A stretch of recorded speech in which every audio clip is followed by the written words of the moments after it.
Constitution. Maiparit ti political dynasty, akas maikontra iti demokrasya. Anya ti pagtaktakderam iti dayto. Ulitin.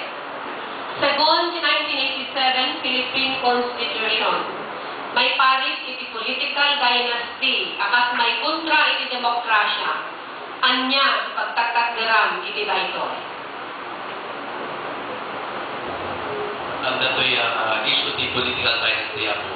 Ang tayo met mapigilan or ikwating tao no kahit botosan taamo tamet di imuna let's say kasama like na po sabi tapo ado ti naarangit nga na proyekton ado ti pinagpintasan na ti probinsya tayo naging first class province tayo ako panggit na RA 7171.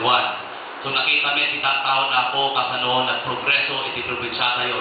Kami met masulan ako na kami na anak no kaya kami met serbi kaya itutuloy iti napipintas na programa para ito'y probinsya tayo.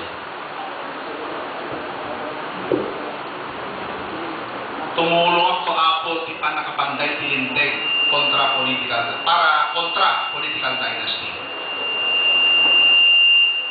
Ilain kaya hanganap ukuran ka may isang pamilya.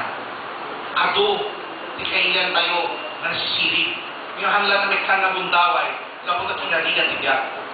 Iso naman daw yung ako, para kanya, di pa tawag forma, emancipation. May kan kayo, tinananay ng suporta. Takno makapagtrabaho kayo.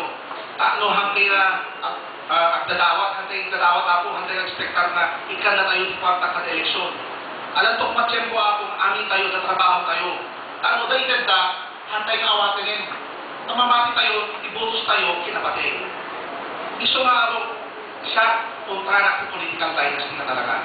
Namamati na ado din na sisilip, narubeng ng element na nabundaway, nagtugaw, ibig sabihin mangitay na ulo, kita munisipyo, barangay, iling, hindi rin ako.